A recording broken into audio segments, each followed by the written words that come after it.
कहिया के निकलल बड़हु कवन समधी। कहिया के निकलल बड़हु कवन समधी। तोहर घरवा में चोरवा समाई। हाय सिया राम के बोझो तोहर घरवा में चोरवा समाई। हाय सिया राम के भजो। कहिया के निकलल बड़हु तिलक देहरो साला।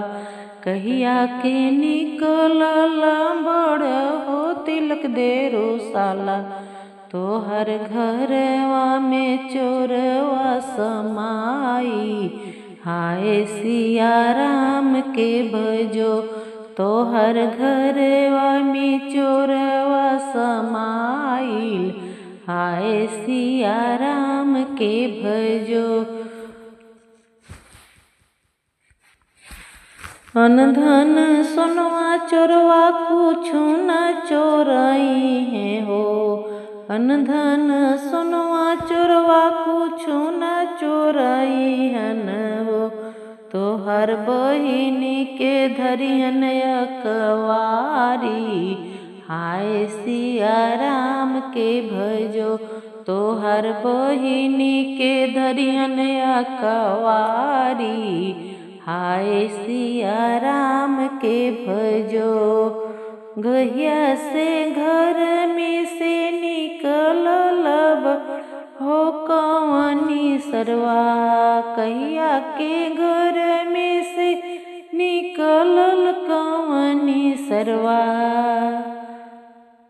तोहर घरवा में चोरवा समाई। हाय सिया राम के भजो। तोहर घरवा में चोरवा समाइल। हाय सिया राम के भजो।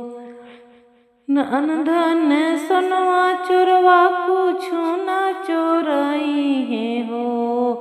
अन धन सोनवा चोरवा कुछु न चोरई है हो। तोहर मैया के धरियन अकवारी। हाय सिया राम के भजो। तोहर फुआ के धरियन अकवारी। हाय सिया राम के भजो। तोहर फुआ के धरियन अकवारी। हाय सिया राम के भजो।